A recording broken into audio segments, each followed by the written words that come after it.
Olá, olá, olá.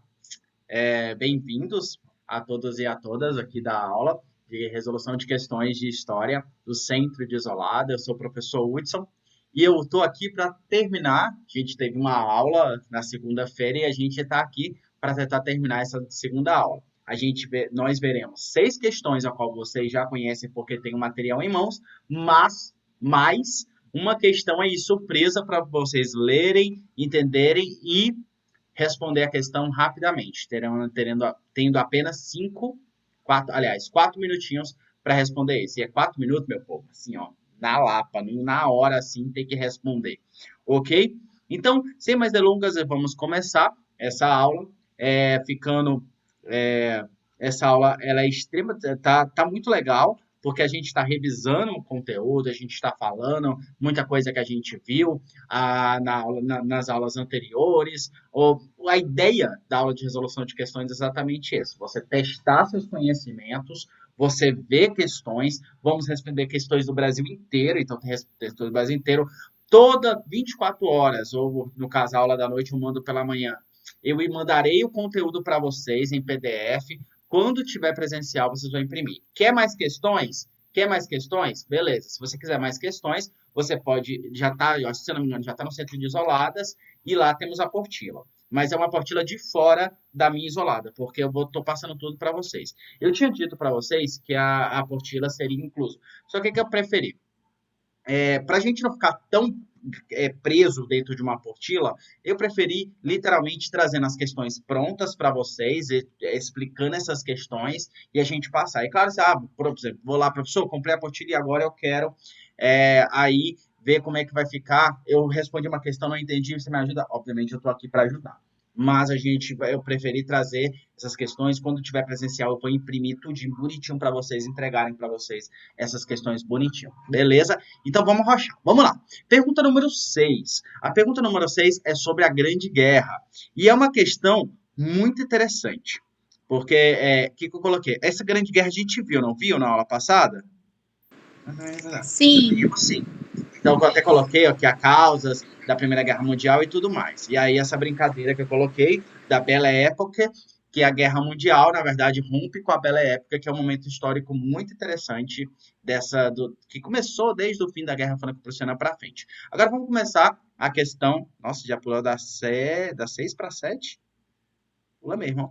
Então, beleza, vamos começar agora essa questão, que é muito interessante também. E aí, agora a gente já está introduzindo a história do Brasil. A gente sempre vai ver essa relação. História geral e história do Brasil. História geral, história do Brasil e história é, regional, porque também é muito importante. Mas lembrando, tudo está interligado, porque a gente trabalha história, como se fosse um trem. Todo vagão está interligado no outro. Bora rochar. A resolução. Fala? tá faltando a questão 7. Sim, pois é. É, deixa eu olhar bem aqui o PDF para ver. Um minutinho. Mas eu acho a questão 7, né? Deixa eu só ver aqui.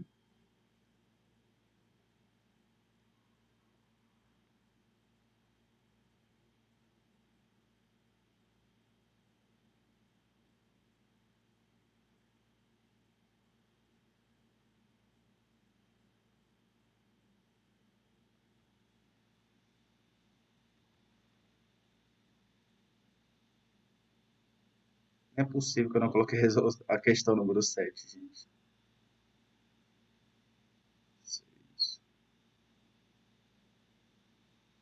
A do plano Correm. Gente, me desculpa, deixa eu colocar ela bem aqui rapidão, porque a gente já responde. Ok? Deixa eu colocar bem aqui. Me desculpe aí, meu povo. Rapidão, tá? Só colocar e a gente responde ela.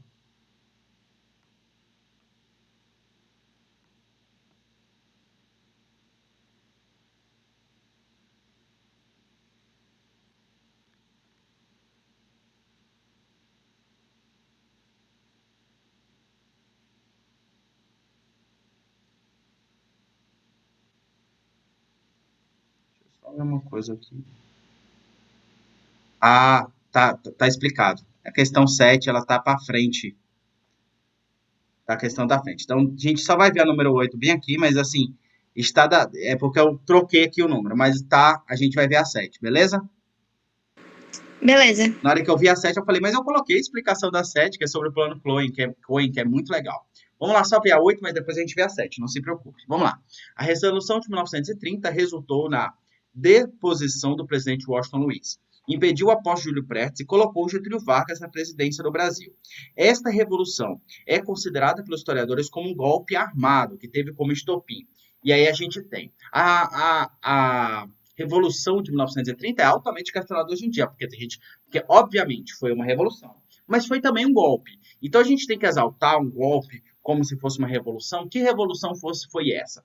Como a gente nota, revolução é uma mudança de paradigmas, uma mudança social, física, social, é uma mudança política e tudo mais. O que a gente pode observar? Uma mudança política, principalmente, porque Getúlio Vargas não estava dentro dessa política do café com leite que estava nessa república oligárquica. Então, Getúlio Vargas era um gaúcho, nada a ver com São Paulo e Rio de Janeiro, e se torna presidente através de um golpe. E aí muda muito a questão do Brasil, porque até então nós tínhamos uma estrutura política totalmente voltada para essa revolução, para essa, digamos assim, para esse golpe, para a agricultura. Com a Revolução de 1930, a gente passa a ser mais industrial e tudo mais. Então, são coisas que normalmente a gente sabe. Mas vamos entender a questão. Vamos lá. O assassinato de João Pessoa, vice de Getúlio Vargas, foi por isso que houve esse golpe de 1930? O que motivou? Foi o sequestro de Antônio Carlos Ribeiro de Andrade por cafeicultores paulistas? Ocorreu isso de fato? Foi um discurso do Washington Luiz debochando dos membros da Aliança Liberal, provavelmente depois das eleições, porque Getúlio Vargas perdeu as eleições. Foi de cartas falsas veiculadas por federalistas gaúchos em que o presidente supostamente ataca Getúlio Vargas? Ou o aumento de imposto sobre a produção do leite em Minas? A resolução das questões já te ajuda nisso. Gente, a gente tem que entender. Como é que é a jogada política de Getúlio Vargas? Por que ele se sentiu, perdeu as eleições e foi lá e tomou o poder? Porque ele sentiu que estava sendo ameaçado. Por que ele estava sendo ameaçado? Obviamente, por causa do assassinato de João Pessoa, que era vice Getúlio Vargas.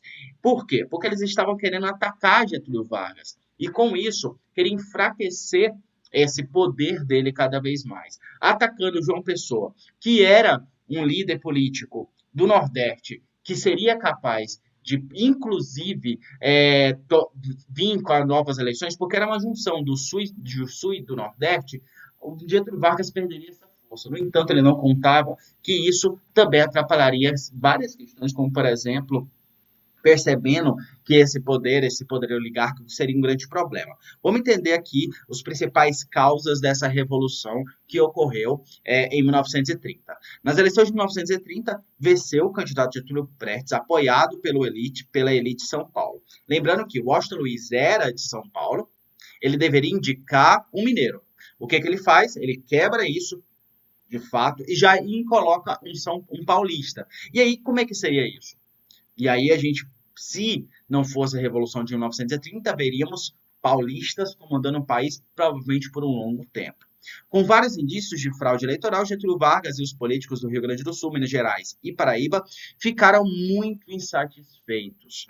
Então, esse é um grande problema, porque quando o Washington Luiz fez isso, ele colocou a massa política, os políticos insatisfeitos, porque quebrou essa oligarquia entre Minas Gerais e São Paulo, e colocando só como São Paulo. Isso seria um grande problema para os políticos. Em julho do mesmo ano, o candidato do vice-presidente Getúlio Vargas, o paraibano João Pessoa, foi assassinado. O fato gerou revolta popular em várias regiões do Brasil, principalmente no Nordeste. Esses conflitos eram principalmente entre partidários da Aliança Liberal e defensores do governo federal. Então você tem aí, o Brasil ele vai se dividir em dois após a morte de João Pessoa. Inclusive a capital, João Pessoa, foi dado esse nome para ele mesmo, em homenagem para ele, isso já depois dos anos 30. A crise de 1929, também conhecida como a queda da Bolsa de Valores de Nova York, espalhou uma forte crise econômica pelos 4 cantos do mundo e, obviamente, o Brasil foi bastante afetado. Essa crise atingiu fortemente a economia brasileira, gerando desemprego e dificuldades financeiras para o povo brasileiro. Este fato contribuiu para o clima de insatisfação popular com o governo de Washington Luiz. É claro, pessoal, sempre que tem problemas financeiros, o governo é altamente atacado. E por quê? Porque ele não faz o suficiente. Começa a se pensar o que poderia ser feito o suficiente, o que não foi feito o suficiente, e esse governo começou a ser atacado no Washington Luiz, porque a população entrou em uma crise. E principalmente o principal produto de exportação brasileiro, que era o café. Quem era o principal comprador de café do Brasil? Obviamente, os Estados Unidos. Se os Estados Unidos quebrou, quem que seria comprador de café? Então começou a insatisfazer essa insatisfação. Os galpões começaram a encher, e é muito doido, né? Porque em 1929, a mesma época que os Estados Unidos quebra, é o mesmo ano que a gente tem uma alta de produção de café. Então a gente estava literalmente lascado.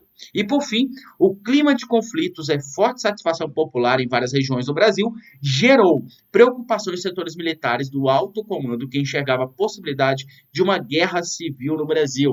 Então, quem apoiou Getúlio Vargas? Quem que o governo não esperava que apoiava Getúlio Vargas? Os militares. Os militares apoiam Getúlio Vargas porque veem que essa crise de satisfação, esse problema que nada mudava, o Brasil precisava de uma mudança e aí apoia Getúlio Vargas como uma grande mudança. Olha, o cara tá lá, o cara não faz parte dessas oligarquias que mandam o poder, bora colocar ele no poder, porque talvez dessa forma a gente consiga, né? Controlar, consiga trazer uma paz no Brasil, a tão necessidade da paz no Brasil. Então, por isso que os militares vão apoiar Getúlio Vargas. Então, a gente tem as principais causas da Revolução. E uma das principais, com certeza, é o assassinato de João Pessoa, porque isso colocava essa violência. O assassinato de João Pessoa dividiu o Brasil no meio. E aí começa essa briga entre a Aliança Liberal, que era o partido de Getúlio Vargas, e os apoiadores do governo. E aí uma briga, gente, que vai gerar uma insatisfação gigante. E os militares, obviamente, começam a ficar com medo de uma guerra civil. Ok? Entenderam a questão? Vou partir para frente, gente. Eu não sei vocês, mas eu tô para morrer de calor. Como tá quente esses dias? Vamos lá, então. Pergunta número 7. Lembrando que a gente estava na 8, agora passa para 7. Essa pergunta número 7 é muito boa, porque mostra um dos pontos altos do governo de Getúlio Vargas, que é a questão do Plano COIN, que é o Estado Novo, que é esse alto poder do Estado Novo. Beleza? Vamos lá.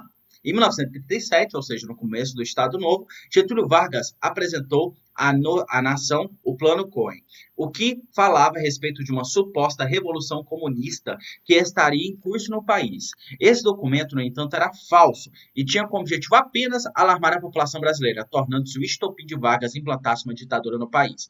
Quem foi o autor do Plano COIN? Lembrando que você tem o governo Vargas, a era Vargas, ela é dividida em três: governo provisório, constitucional e Estado Novo. O Estado Novo vai durar um pouquinho mais. O Estado Novo é literalmente uma ditadura varguista, onde ele vai fechar o Congresso, vai governar sozinho sobre estado de sítio. O que é estado de sítio? Dando plenos poderes para o presidente governar livremente, sem intromissão, por causa de uma suposta uma segurança nacional. Então, devido a essa segurança nacional, se fecha tudo, o presidente governa sozinho para que aí ele possa ter liberdade para definir a questão de segurança nacional. Então, isso é, de fato, o estado de sítio. Então, beleza. Getúlio Vargas decretou estado de sítio por causa do Plano COIN, mas depois, já no final, já em 1945, né, no final da Guerra Mundial, no final do Estado Novo, o Estado Novo já estava bastante fraco, enfraquecido, ele vai falar, olha, gente, era falso o plano, não tinha nada a ver, não.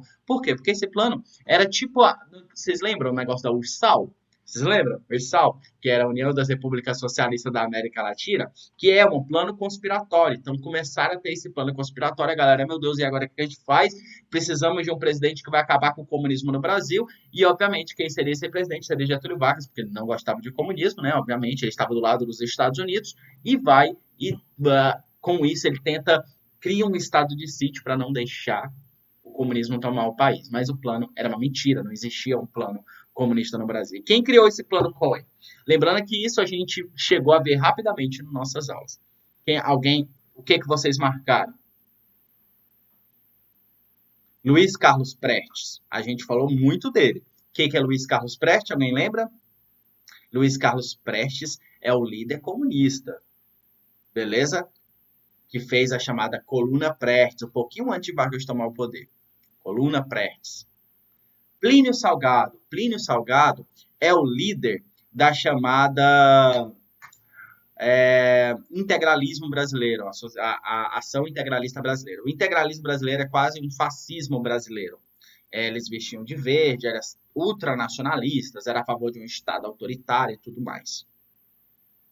Cassiano Ricardo era também um líder do governo e a favor do Plínio Salgado, que era líder do integralismo brasileiro. Olímpio Mourão, ele era do governo de Getúlio Vargas. E Eurístico Gaspar Dutra era também do governo de Getúlio Vargas. Todos eles, menos o Carlos Prestes, não tem relação com o governo. Então, vamos lá. A única pessoa que seria, digamos assim, o que culparam, né? Por isso, é Olímpio Mourão. Olímpio Mourão, ele fazia parte do governo. E aí, vou explicar isso no próximo slide. Vamos lá. O Plano COI, a gente precisa entender o que é o Plano COI, provavelmente, né? O Plano COI foi um documento revelado pelo governo brasileiro que continha um suposto plano de tomada pelo poder dos comunistas. Lembrando que já tinha tido em 1922 a intentona comunista, que saiu lá do sul, passou por todo o sudeste, foi para o norte do Brasil e tudo mais. Não foi mais para o norte, para o nosso lado, mas foi para o norte, passando pelo Tocantins e passando pela parte do Pará. Então, foi para o norte, a parte sul do Tocantins, a parte sul do norte, buscando aí incentivar o comunismo no país. Beleza. No dia 30 de setembro de 1937, o general Góes Monteiro, chefe do Estado-Maior do Exército Brasileiro, noticiou através de um programa radiofônico, Hora do Brasil. E a gente conversou dessa Hora do Brasil. Hora do Brasil é o primeiro nome da Voz do Brasil na atualidade. Foi criado, esse programa de rádio criado por Getúlio Vargas, para dar voz ao governo brasileiro, aproximar o governo brasileiro dos brasileiros, porque na época o rádio estava lá na auge e todo mundo escutava rádio. E ele falando o que o governo estava fazendo na rádio ajudava. Então, a Hora do Brasil, inclusive, é um dos assuntos que mais cai nas provas sobre esse assunto. A descoberta de um plano, cujo objetivo era derrubar o presidente Getúlio Vargas. Então, você tinha sérios problemas. Derrubar o presidente Getúlio Vargas e criar-se uma república comunista no Brasil. Então, isso seria um problema que deixava a população brasileira bastante assustada. Obviamente, por que deixava? Porque as pessoas já tinham conhecido o que estava acontecendo na União Soviética, já estava acontecendo alguns problemas em alguns países no mundo, mas principalmente a União Soviética, que se mostrava uma grande potência. Segundo o general, o Plano COI, como passou a ser chamado, tinha sido arquitetado em conjunto com o Partido Comunista Brasileiro e por organizações comunistas internacionais, tanto que logo depois o Partido Comunista Brasileiro foi cassado e proibido no país. Em 1945, com o Estado Novo já em crise, lembrando que o Estado Novo ele tem um auge onde a população apoia e tem o final onde a população já quer começar a votar de novo nos deputados, coisa que não tinha na época, né? O mesmo general que falou que tinha o Plano COI, ele vai isentando-se de qualquer culpa. Ele fala, não, gente, eu também fui enganado, eu não tenho nada a ver com isso. E aí revelou que o Plano passava de uma fraude produzida 8 anos antes para justificar a permanência de Vargas no poder e reprimir qualquer tipo de ameaça comunista.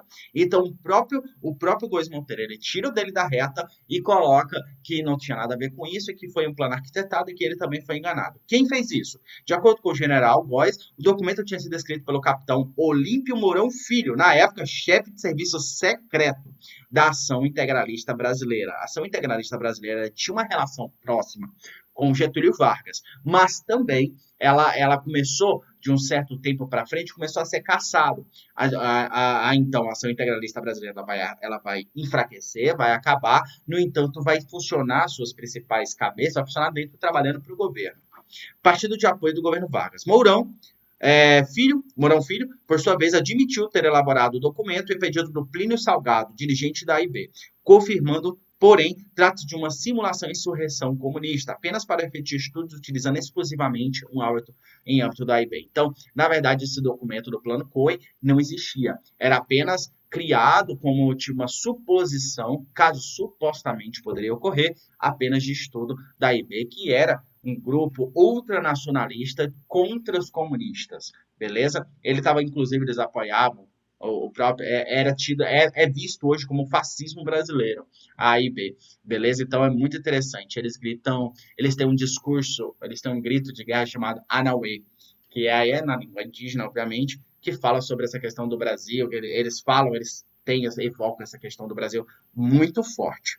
Beleza? Então aqui você tem Vargas lutando contra o eixo, né?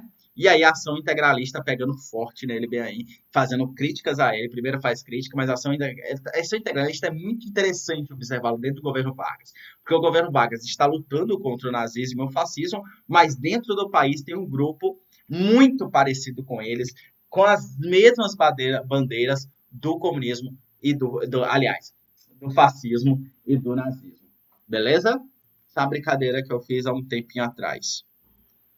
Alguma dúvida, pessoal, sobre o Plano Cohen, sobre o Estado Novo, sobre a ação integralista brasileira?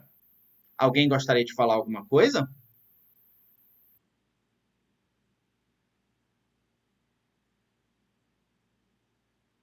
Então, vou seguir em frente. Enquanto ninguém falar, estou seguindo em frente. Tá bom? Então, vamos voltando à programação normal. Ok. Beleza, vamos falar sobre o golpe, e a gente viu o golpe de 1930, que se tornou uma revolução, e veremos agora um novo golpe, de 1964, que muitos chamam de revolução também, mas aí tem uma crítica, que revolução é essa? Foi uma revolução para se manter igual? Porque o que foi o golpe de 1964? Foi os militares tomando o poder para impedir que os comunistas tomassem o poder. Então foi uma revolução para se manter tudo igual. Se manter tudo igual não é uma revolução. É essa a ideia na atualidade dos historiadores. Mas a gente tem que lembrar que muitas vezes, na prova, aqui nessa questão, está ditadura militar. Esse é um termo questionado hoje em dia. Muito se fala de ditadura civil-militar, ou militar-civil, né, a ordem dos fatores não tem resultado, né? Mas a maioria fala civil-militar, porque tinha muitos civis também apoiando, muitos civis apoiaram e trabalharam para os militares, mas os altos postos todos eram militares. A gente tem que lembrar uma outra coisa também, o que é mais doido, né? Na atualidade, no governo atual, tem mais militares no poder do que necessariamente em todo o período da ditadura militar. Então a gente é muito doido lembrar isso. E outra coisa, na prova do Enem, nas provas na atualidade, eu duvido muito que apareça esse termo ditadura militar. Vamos falar regime militar, governo militar e tudo mais. Por quê? Porque o próprio governo da atualidade nega que foi uma ditadura. E a gente tem o Enem, obviamente, segue os critérios do governo. O poder estadual, a federal, que é do MEC, vai seguir essa mesma diretriz, e a gente tem o governo estadual, que é a favor do governo, também vai seguir essa mesma diretriz. Então, um termo pode mudar a sua interpretação da prova, então fique ligado nisso. O golpe de 1964 ficou conhecido por colocar os militares no poder e por iniciar a ditadura militar. Regime ditatorial que estendeu de 64 a 85. Vocês lembram que eu falei para vocês, a ditadura militar ela não era para durar mais que um ano. As pessoas foram exigir a intervenção militar com a marcha pela família, pela liberdade, tudo dia bonitinho, só que eles não tinham a intenção de convocar a ditadura militar, de criar uma ditadura de 21 anos. Não tinham essa intenção.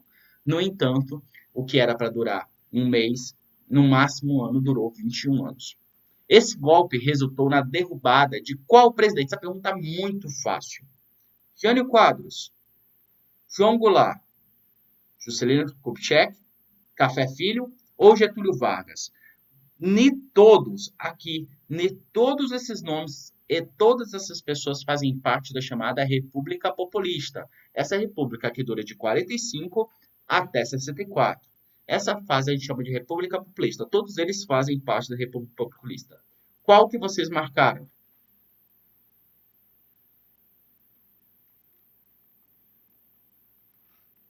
Vamos lá. Getúlio Vargas não tem como. Getúlio Vargas ele vai governar através do golpe de 30 a 45 e depois de 50 a 55. Então foi ele? Obviamente não. Então ele não tem nada a ver. Café Filho. Café Filho era o vice de Getúlio Vargas entre os anos 50 e 55. Na verdade, 54, né? Porque Getúlio Vargas, em 54, ele se suicida, subindo no papel de Café Filho, que foi apenas para fazer essa transição de poder. Juscelino Kubitschek, ele governa de 55 a 60. Então, ele é de extrema importância. Ele que fala, né, aquele título, 50 anos em 5.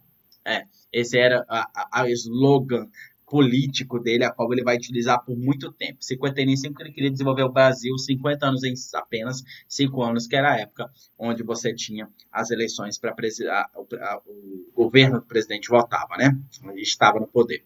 Vamos lá. Qual que eram os únicos dois a qual você poderia ficar ali na dúvida? Jânio Quadros e João Goulart. Jânio Quadros ele vai governar apenas 8 meses. Ele era o presidente que deveria estar no poder durante o governo de Getúlio Vargas, durante a ditadura militar. No entanto, quem estava no poder? João Goulart. Jânio Quadros saiu, depois de 8 meses ele vai fazer aquela saída estratégica, né? Ele fala, ó, galera, faz uma carta de renúncia porque ele não está conseguindo governar, as elites não estavam deixando ele governar, então ele vai falar bem assim, cara, eu sou um dos presidentes eleitos, então obviamente tem uma galera que é a meu favor, então vou lá, entrega uma carta de renúncia para o parlamento, os deputados não irá aceitar, porque a maioria é governista, não vai aceitar, eles não vão aceitar, as pessoas vão para a rua exigindo que eu volte, e aí eu vou voltar soberano e vou fazer o que eu quiser. Se eu quiser dar ordem do Cruzeiro do Sul para comunista, eu vou dar. Ele tinha dado para Che Guevara. Então ele ficou doido, ele falou, eu vou governar do jeito que eu quero. Só que aí, 8 meses o cara tem que sair. Ele sai do poder, porque os deputados aceitam a renúncia dele, convocam o vice-presidente e o vice-presidente sobe do poder. Quem vai ser o presidente? João Goulart, ou também chamado de Jango. Quem é esse Jango? Vamos lá, vamos entender um pouquinho do governo de Jango. Esse governo de Jango, que vai durar um pouquinho mais de 3 anos, ele é muito, muito diferente, porque durante o governo dele, o governo inclusive vai passar por uma fase de república parlamentar. Vamos lá, assume a posta presidente dia 7 de setembro de 1961, com a renúncia de Jânio Quadros. Em agosto de 1961, os militares da UDN, União Democrática Nacional, contudo, se posiciona contra a sua ascensão à presidência. Por quê? Porque Jânio Quadros, ou Jango, tinha, o Jango tinha a mesma pretensão de Jânio Quadros, muito ligado ao comunismo, principalmente ao comunismo chinês. Inclusive, quando o Jango foi convocado para se tornar presidente, ele estava na China. Tá ligado? Então, o cara, ele tinha muitas ideias comunistas e tudo mais. Então, não se tinha uma notícia que ele poderia empregar o comunismo no Brasil, mas estava fazendo relações diplomáticas. Por outro lado, o Jango teve grande adesão das camadas populares, como a classe operária, os sindicatos e os estudantes. Quando assume a presidência, o país estava desestruturado, marcado por crises políticas e econômicas, inclusive a inflação nas alturas. E Jango, ele falou, beleza, vou tentar resolver. O que eu vou resolver? Eu vou criar meios, vou criar reformas administrativas, tributárias e tudo mais para tentar melhorar o país.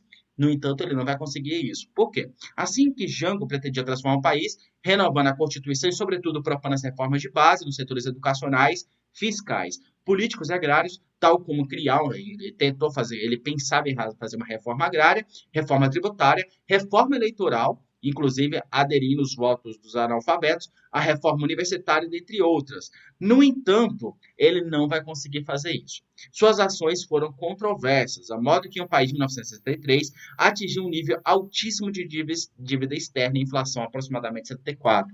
Quando ele entra no poder, ele vai entrar no poder, só que os parlamentares se juntam e cria o chamada República Parlamentarista, onde o poder está na mão do parlamento e não na mão do presidente da República. Ali, o Jango vai ficar ali tentando governar, tentando se tornar importante, não vai conseguir. No entanto, no final de 63, ocorre um plebiscito, onde a maioria da população vota para uma república presidencialista e volta os poderes para a mão de Jango novamente. Quando o Jango faz isso, ele pensa em fazer várias reformas com a intenção exatamente de tentar melhorar o governo do país, só que ele, obviamente, não vai conseguir, vai ter uma dificuldade imensa de resolver essas questões, ok? Tanto que, até um certo ponto, devido às várias ideias tidas como comunistas, como a reforma agrária, os militares tomam o poder. Logo depois, quando ele tem essas ideias comunistas, começa a ocorrer a chamada Marcha da Família com Deus pela Liberdade, que era uma marcha a favor da intervenção militar. Ocorreu essa intervenção militar no dia 1º de abril de 1964. De lá para cá, de 64 até 85, quem governou foi os militares. Ok? Eu vou trazer depois questões sobre esse período, que é muito interessante também. Vamos para a pergunta número 10. Falta apenas 3 questões e a gente já estamos nos 40 minutos da aula. Legal, vai dar tempo, vai ser legal. Vamos lá. Um dos eventos marcantes do século XIX na história brasileira foi a Noite da Agonia. Selecione a alternativa que descreva corretamente esses acontecimentos. Noite da Agonia. A gente fala pouco sobre esse assunto, e isso normalmente é pouco citado nas provas. No entanto, ela tem ela dá um impulso primordial na nossa história. E ela traz questões que podem se relacionar à Noite da Agonia. O que foi a Noite da Agonia? A. Golpe parlamentar que permitiu que Dom Pedro II conseguisse assumir o trono do Brasil, mesmo sendo menor de idade. Olha aí, você vai ficar, caraca, será que foi isso? Porque o que você vai lembrar? Do golpe da maioridade, né? Ocorreu no século XIX? Ocorreu no século XIX. Foi isso? Não foi. O golpe da maioridade não tem nenhuma relação com a Noite da Agonia. Ok? Então, o golpe da maioridade ocorreu em 1840. Foi um golpe, alguns chamam de golpe, mas alguns falam de acordo entre o Partido Liberal e o Partido Conservador do Parlamento em colocar no poder, coroar Dom Pedro com 14 anos e não com 18 anos, conforme mandava a Constituição. Vamos lá, então. B. Reunião em que membros influentes da política e da sociedade brasileira reuniram-se com o Marechal Deodoro da Fonseca para convencê-lo a derrubar a monarquia com um golpe? Certo ou errado? A Noite da Agonia foi isso? Não foi, pessoal. A Noite da Agonia não tem relação com a chamada golpe da República ou proclamação da República. Não tem relação. Fechamento do Congresso, ordenado por Dom Pedro I com o objetivo de impedir a proclamação da promulgação da Constituição Brasileira de 1823? Corretíssimo. A Noite da Agonia foi aquele momento onde Dom Pedro invade o Congresso Nacional e fala, acabou, não tem. Por quê? Porque estava acontecendo as coisas. Dom Pedro ele faz isso porque ele acusa os deputados de estarem fazendo politicagem com a Constituição. Inclusive, a Constituição de 1823 era chamada de Constituição da Mandioca. Vou explicar isso daqui a pouco. E aí Dom Pedro ele vai romper, ele fecha a Constituinte, não deixam criar uma Constituição, convocam os principais juristas do Brasil, fecham eles e eles criam uma Constituição novinha em folha, que é chamada de Constituição de 1824, que inclusive era considerada uma das constituições mais modernas do Brasil, que inclusive é considerada uma das constituições mais importantes, porque ela é a que mais dura em toda a nossa história. Vamos lá. B. Briga entre português e brasileiro nas ruas brasileiras que resultou na renúncia de Dom Pedro I? É errado. Essa noite é chamada Noite das Garrafadas. Então não tem nada a ver com a Noite da Agonia. Então será que eu estou certo mesmo? Tentativa de Deodoro Fonseca de fechar o Congresso em 1891? Errado. Estou certo. Fechamento do Congresso ordenado por Dom Pedro I com o objetivo de impedir a promulgação da Constituição. O que foi a Constituição da Mandioca? Aconteceu no dia 3 de junho de 1822, sob a convocação do príncipe Dom Pedro I, e tinha o objetivo de elaborar a primeira Constituição.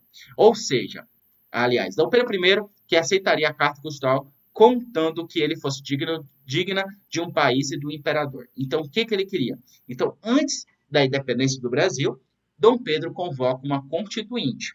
Essa constituinte tinha que criar uma constituição do país. Isso já estava diferente de Portugal. Já era um processo de rompimento de Portugal. Lembrando que desde o dia do Eu Fico, Dom Pedro I estava naquele aceita, não aceita a independência, vamos acatar o que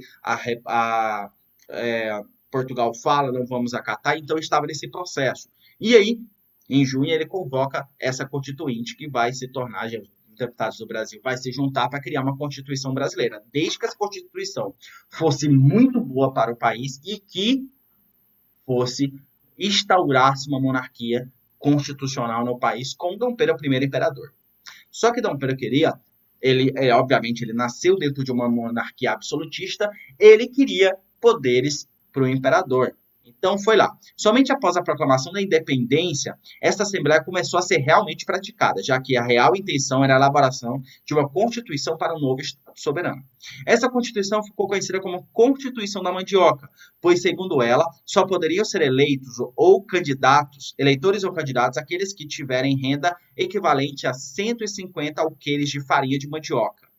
Mostrava desta forma que defendia os interesses da elite agrária e mantinha um trabalho escravo, sendo dada ao governo a responsabilidade sobre esta mão de obra escravista. Então, a ideia da Constituição da Mandioca, se essa Constituição da Mandioca tivesse sido empregada no país, o país estava muito mais atrasado do que era na época, e o Brasil já era atrasado na época. Então, seria um problema muito grande.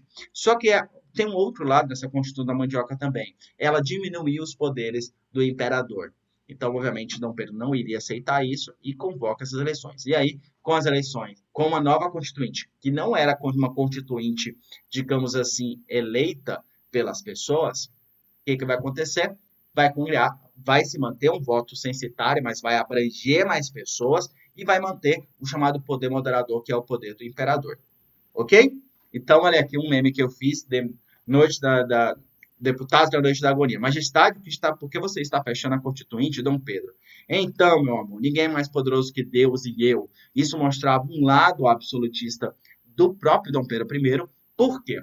Porque Dom Pedro I conviveu com esse absolutismo, ele não deixaria de praticar esse absolutismo facilmente. E ele queria poder. Lembrando que ele vai se manter no poder, ele vai utilizar esse poder moderador algumas vezes, e em 1940, quando Dom Pedro II sobe ao poder, depois das regências, em 1948, vai se criar um novo acordo, uma reforma política, a qual vai diminuir mais poderes do imperador. Só que Dom Pedro II não vai fazer nada, vai deixar de boa isso aí, e vai diminuir os poderes do imperador. Ou seja, instaurando literalmente uma monarquia parlamentar no Brasil, mas mantendo o poder moderador, só que um pouquinho mais enfraquecido. Ok? Vamos partir para frente. Alguma dúvida sobre a Noite da Agonia? Esse nome é bem dramático, né? Alguma dúvida? Então, vamos partir para frente, minha gente. Olha aqui uma pergunta da Universidade Federal. O Brasil é hoje o maior produtor de café, como demonstra o quadro abaixo. Gente, observem, essa produção de café praticamente em poucos anos. Vamos lá, em 2011, 2012 e 2013. Ok? Então, olha bem aí essa produção de café. Em 2012, o café ficou bastante alto. Em 2013 teve uma queda. Até hoje somos um dos maiores exportadores de café do mundo. Então, Vietnã não consegue barrar a gente, Indonésia nem pensar, Colômbia nem pensar, apesar do café colombiano é bastante famoso, e a Etiópia é o que está mais distante, mas também é um grande produtor de café. Então, hoje, a gente ainda lidera a produção de café. Ok? Beleza? Então, vamos seguir a pergunta. Essa é muito interessante. Vamos lá? Opa! Ai, gente, já sabe, né? Então vamos lá, então. Não era para mostrar isso aqui, não. Mas vamos lá. Sobre a economia cafeeira, pode-se afirmar que, apesar de ser um importante produto de exportação ainda no século XIX, o café pouco influenciou a remuneração econômica no Brasil, uma vez que baseava no trabalho escravo e elevados custos de produção, incluindo a compra de mudas, impediam de gerar excedentes para outras atividades econômicas. É totalmente ao contrário. Gente, o café estava na bandeira do Brasil Império. Então, só para vocês terem noção da importância do café. O café era a essência desse país. Foi os cafeicultores que impediram a própria libertação dos escravos, porque eles dependiam muito. Então você tem, né, ali, principalmente no Sudeste, entre Rio de Janeiro e São Paulo, a grande produção de café, e era essa galera que mandava na política brasileira. O poder agrário do Brasil, e vocês perceberam desde o começo do país, era muito forte. E o café era o principal produto de exportação brasileiro. Por que São Paulo é a maior capital do Brasil? Por que São Paulo é a capital mais rica e poderosa do país? Exatamente por causa do café. É por isso que as pessoas é a região mais populosa do país, é a região mais rica historicamente, porque quem vai desenvolver tudo nessa região será sempre o café. O café vai ser de papel primordial, beleza? Então, a pergunta número A você cancela, não tem nada a ver. A B, os primeiros plantios de café ocorreram no século XIX, então está corretíssimo, no Rio de Janeiro. Expandiram-se rapidamente por outras áreas, como o Vale do Paraíba. Essa nova cultura provocou enormes transformações na sociedade brasileira, com o deslocamento do eixo econômico nordeste açucareiro e das regiões mineradoras do centro-sul do país. Correto. Então você tem esse chamado ciclo econômico do Brasil. Primeiro vai ser o ciclo da cana-de-açúcar no Nordeste, depois vai ser o ciclo do ouro no Centro-Oeste, pegando Minas Gerais, pegando o Goiás, pegando o Mato Grosso. Depois você vai vir o ciclo do café, que vai ficar totalmente concentrado no Sudeste brasileiro, principalmente nos estados de São Paulo e Rio de Janeiro. Então, onde tem as primeiras ferrovias do Brasil? Lá. Por quê? Porque lá tem café e precisava escoar. Então, estava muito ligado. Tanto que, depois que a princesa Isabel aboliu a escravidão e com todo aquele processo que a gente já até conversou, são exatamente esses cafeicultores que vão apoiar a República. E são exatamente esses cafeicultores que vão governar o país depois da República, beleza? Então, tem uma importância primordial que começou no século XIX e até hoje é um importante produto de exportação do Brasil. Faz parte da cultura, né, minha gente? O café. C. A cultura do café fez surgir um novo grupo social formado por cafeicultores, que mantinham os mesmos hábitos, comportamentos econômicos e políticos dos latifundiários dos grupos anteriores, situando que facilitou a participação política deste país. Errado. Esses cafeicultores eram um pouquinho mais modernos, tanto que eles desenvolveram a ferrovia e tudo mais no Brasil para tentar desenvolver economicamente. Enquanto a economia cafeeira a economia de cana-de-açúcar ela era extremamente exportadora, tinha uma questão de mão de obra escrava muito grande, a economia cafeeira era um pouquinho diferente disso, era uma propriedades menores, não, ainda latifundiárias, obviamente, mas mais modernizantes. Tanto que, no começo, depois da lei de Eusébio de Queiroz, que é o fim do tráfico negreiro, eles vão começar a trazer europeus para o Brasil para trabalhar nesses cafés e melhorar esses sistemas. E alguns mantiveram o trabalho escravo. Só que o trabalho ele foi graças a essa população que eu também considero bastante atrasada, porque eles não deixavam o Brasil progredir, principalmente por uma questão mais industrializada. Foi esses cafeicultores, por exemplo, que boicotaram o Barão de Mauá, que queria desenvolver economicamente o país.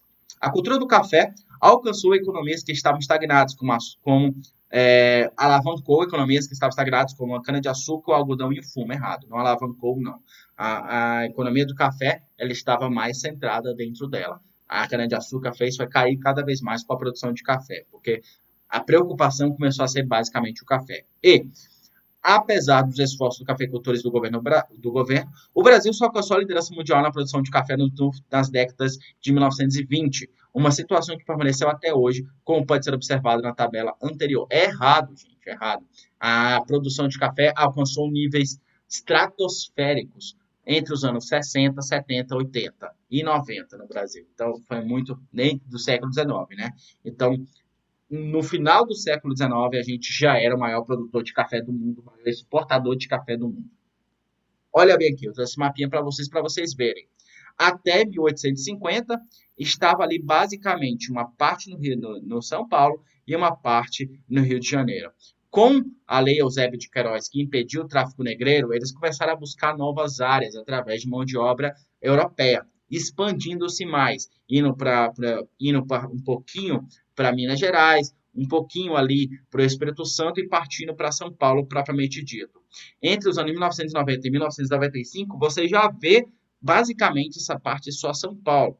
E depois de 1905, que você pega uma parte do Espírito Santo e começa também a produzir no Goiás, como vocês podem ver lá em Pires do Rio, por causa da produção. Para produzir café, a terra tem que ser roxa, uma terra bem específica. Então vamos lá. Então você tem, primeiramente, no ponto 1, o Vale do Paraíba Fluminense e Paulista, que esse Vale do Paraíba vai ser muito famoso, principalmente por exportação de café. Aí você tem Taubaté, Resende, que são as primeiras fazendas de terra de café, e o próprio Rio de Janeiro, né? Depois você tem a Zona da Mata, que você tem ali nessa parte verde, que também vai começar a produzir. Depois você tem o Centro-Oeste Paulista, beleza? E depois você tem o Norte do Paraná e o Sudoeste do Mato Grosso do Sul também, que começa a produzir, ok? Olha aí a grande região de exportação de café. Beleza? Isso aqui basicamente o histórico do café brasileiro, gente. É muito importante que vocês tenham essa visão desse mapa, a compreensão, porque é isso que explica o poder, a força do Sudeste brasileiro até hoje, como a região mais populosa, mais rica e mais influente no Brasil. Então, quando tem uma relação com isso, quando vocês estudarem, por exemplo, geografia, a questão de densidade populacional, a questão econômica do país, está totalmente ligada à produção de café do Sudeste. Beleza? Por causa essa história do café do Sudeste, que é de uma importância grandiosa. Alguma dúvida? Vamos partir para uma outra pergunta da Universidade Federal. Na semana que vem eu trago da Universidade Estadual. Gente, até o final do ano, até o dia da prova, vocês podem ter certeza que a gente vai ver basicamente de 2012 para cá, as questões de 2012 da época de todas as provas, nós veremos. Então vocês vão estar bem antenados. Vamos lá. Em 20 de agosto de 1917, combateu com coragem admirável e tomou sozinho uma trincheira, obrigando 10 inimigos a entregar as armas. Ferido por 3 estilhaços de obus, recuperou-se formalmente ser evacuado. Então, Estadão, 100 anos da Primeira Guerra Mundial. O trecho acima faz parte do acervo da Legião Estrangeira da França e relata a atuação do soldado brasileiro Gustave Gelles, que se alistou voluntariamente no exército francês. Chegou ao posto de tenente e recebeu medalha da Legião de Honra da França, um mérito raro entre brasileiros. Sobre a atuação brasileira na Primeira Guerra Mundial, assinala a alternativa incorreta. Lembra-se, o Brasil foi o único país da América do Sul a participar da Primeira Guerra Mundial. Único, não teve outro. Vamos lá, então? Ao apoiar a Tríplice Entente, o Brasil teve a incumbência de proteger o Oceano Atlântico de possíveis ataques e, para isso, a Marinha brasileira realizava missões de patrulhamento. Nessas missões, a principal causa de morte de marinheiros foi a infecção da gripe espanhola. Certo ou errado? Está certo, você vai marcar ela? Não vai marcar ela, porque a gente está procurando a resposta incorreta. De fato, o Brasil participou, teve uma das suas principais incumbências, proteger o Atlântico dessas possíveis invasões da Tríplice Aliança, formada pela Alemanha, Império Austro-Húngaro e Itália. Então, ele tinha que patrulhar o Oceano Atlântico. Inclusive, a gente teve na chamada Batalha das Toninhas, onde a gente pensava que era submarinos alemães e mandamos atirar, matando um cardume inteiro de toninhas. Toninhas é tipo um golfinho, sei lá. É uma das coisas que eu acho mais fantásticas da Primeira Guerra Mundial. Bem, a participação brasileira na Primeira Guerra Mundial foi da admissão preparatória oficial enviada à França e contou com a participação de soldados brasileiros que se alistaram a pátrias estrangeiras. Correto? Corretíssimo. Nós tivemos vários brasileiros participando, principalmente na Europa, Inglaterra e principalmente na França, onde tinha muitos brasileiros a participar desses exércitos estrangeiros, ok? Então, também está correto. Algumas contribuições do governo brasileiro com a Tríplice Entente durante a Primeira Guerra Mundial foram o envio de suprimentos agrícolas e disponibilização de equipe de assistência médica e aviadores. Corretíssimo também. É muito bom lembrar que os aviadores brasileiros não tinham grandes experiências, não. Eles foram para os Estados Unidos e foram para a guerra com pouquíssimas aulas.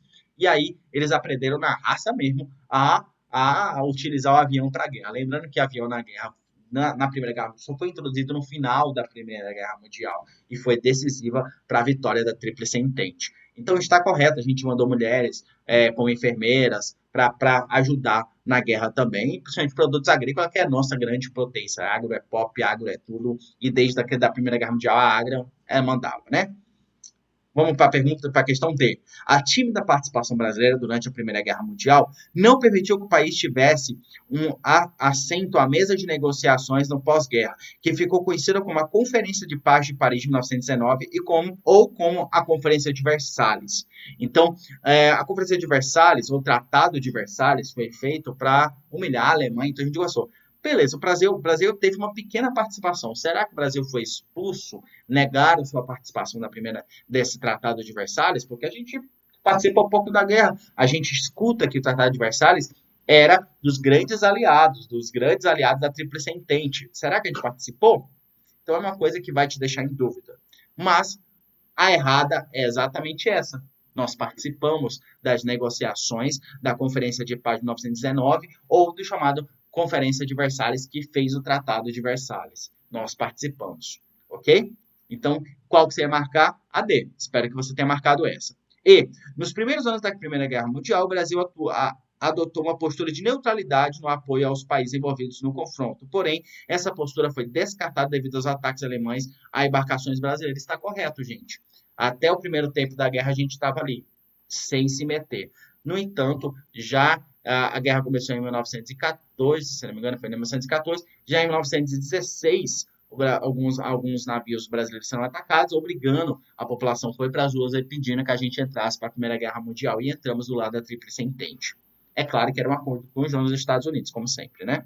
Então vamos lá entender um pouquinho sobre essa participação brasileira na Primeira Guerra Mundial, que é uma pergunta relacionada com a macro Primeira Guerra Mundial, que a gente teve uma pergunta sobre isso, e sobre a participação brasileira. Apesar de ser feito no desenrolar do conflito, ou seja, já no final, garantiu o Brasil um lugar na Conferência de Paz de Versalhes, cujos preparativos iniciaram em janeiro de 1919 e cujo encerramento se deu em 28 de junho, no mesmo ano com a assinatura do Tratado de Paz, que tinha como objetivo acertar indenizações e decidir disputas entre os países envolvidos no conflito. Então, nesse Tratado de Versalhes, o papel era culpar a Alemanha pela guerra, inclusive o Tratado de Versalhes vai colocar o Brasil, vai criar todos os motivos para a Segunda Guerra Mundial. O presidente do Wilson, que era dos Estados Unidos, ele não queria isso, ele queria uma guerra sem vencedores, só que o Tratado de Versalhes colocou o quê? A Tríplice Entente como grande vencedora e a Alemanha totalmente culpada pela Primeira Guerra Mundial. E isso vai trazer todo o âmbito legal para a Segunda Guerra Mundial. O presidente do Brasil em 1919 era Delfim Moreira, vice de Rodrigues Alves. Lembrando que Rodrigues Alves morreu de gripe espanhola no dia 16 de janeiro de 1919.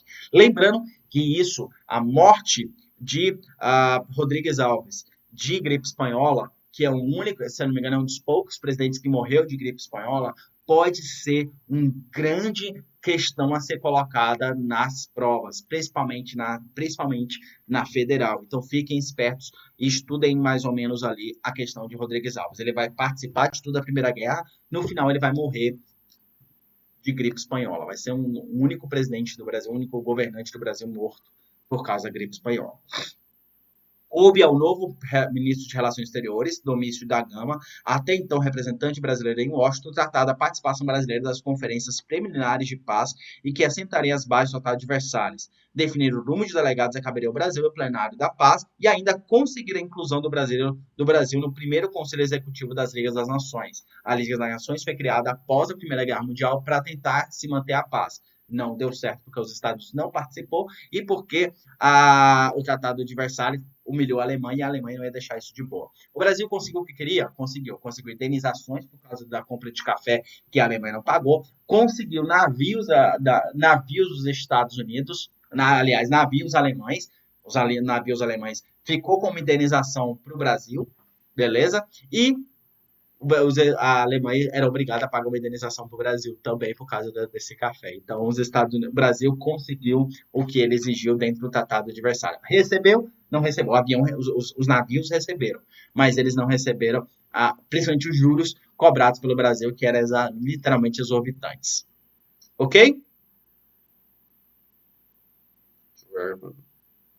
Beleza, gente. São 17h02. Eu quero que vocês, vou colocar uma questãozinha do Enem aqui para vocês. Vou colocar aqui, são 17h02, valendo agora para vocês responderem essa questão. Valendo. Questão do ano passado. Leia a questão e responda.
Quem conseguir responder, dá um grito aí, para mim saber que terminou.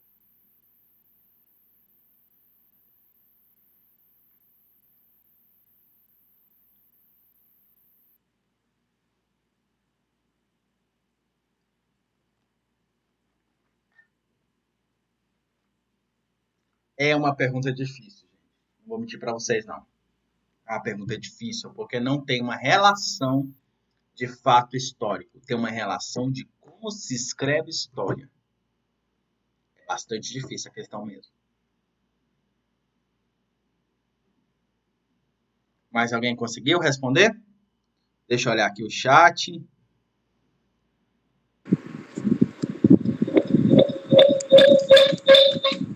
Valesca, conseguiu responder, Valesca? Não, eu ia falar que, tipo, até agora, antes do senhor sair dessa aba, eu não tava conseguindo ver a alternativa E, só tava até a D. Pelo menos eu não, pra mim, né? Não sei pras outras. Mas eu não tava vendo aí. Mas eu acho que é aí. Será? Ai, não sei.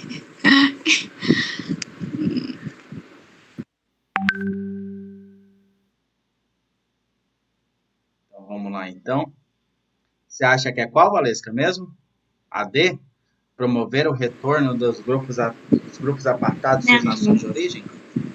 a letra E E de elefante. É alguém porque fez, quando o alguém senhor fez o coloca Enem? pra o senhor coloca para apresentar o slide daquela outra forma, a gente não consegue ver a alternativa E. Aí eu tava sem achar nenhuma resposta, assim, mais ou menos.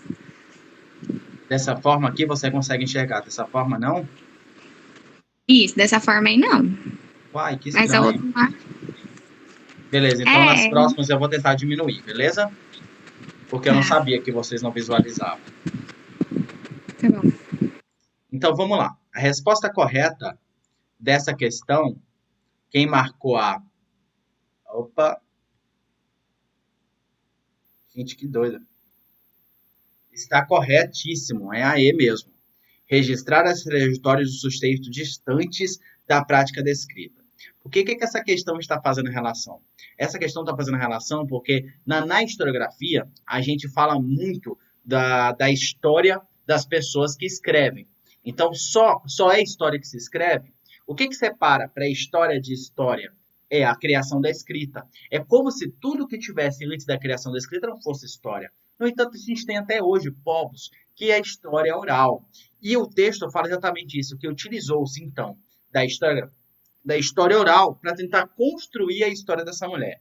Então, qual é esse método? Para que serve esse método? É registrar as trajetórias do sujeito distante das práticas da escrita. Por que isso? Eu coloquei um pequeno texto aqui. Considerando o movimento histórico do processo de inserção dos povos indígenas no contexto dos urbanos. Então, ou seja, como que esses povos indígenas estão dentro do contexto urbano? O contexto urbano é completamente escrita. A gente escreve, tudo é escrito. Mas como é o contexto de povos culturalmente que não têm escrita como fonte histórica, mas tem oral a participar dentro dos centros da cidade? Eles têm uma confusão em geral, né? Beleza. De forma que a memória reside na fala dos sujeitos. Foi fundamental a importância que ocorresse a construção de um método de investigação que tivesse base na história oral. A utilização do método para compreender as condições dos povos indígenas nas áreas urbanas resultou nos registros de trajetória de sujeitos distantes da prática da escrita. Então, é inseri-los dentro dessa prática da escrita. Quando você coloca esses povos para falar sobre as suas histórias, você está inserindo eles dentro desse processo, dentro dessa construção histórica. Por isso que se fala muito, por exemplo, os povos indígenas estão morrendo de coronavírus e com eles a história. Por quê? Porque a gente sabe poucos, a gente deu pouca voz para essas pessoas dentro da construção histórica do Brasil. A gente não sabe a visão deles. E por que eu coloquei uma questão sobre isso? Porque, gente, Boa Vista, Roraima, mais de 17% da população de Roraima é de povos indígenas. É um dos estados com maior porcentagem de povos indígenas. Boa Vista, 20% da cidade de Boa Vista é de indígenas, pessoas que se autotitulam indígenas, 20%. Então, essas pessoas elas têm que ser escutadas. Boa parte das questões de Roraima que cai dentro dessas provas tem uma relação direta com indígenas, esses povos indígenas. Por isso que eu quis colocar essa questão para vocês nessa aula de hoje. Pessoal, lembrando para vocês que no dia 3 de outubro, ou seja, semana que vem, às 15 horas, lá no Instagram do Centro Isolada vai rolar o aulão de revisão da PSS 2. Já está montadinho, bonitinho. Se não me engano, em história, eu vou ficar com uma aula. Eu peguei uma questão de cada ano do vestibular e construir todos os assuntos. A gente vai ser muito legal, cara. Você não pode perder. Então vamos participar desse aulão. Divulguem esse aulão para todo mundo que puder, beleza? Porque vai ser muito legal, com certeza. Então, você que está vendo gravado, muito obrigado. Muito obrigado mesmo. E a gente se vê na nossa próxima aula. Até mais.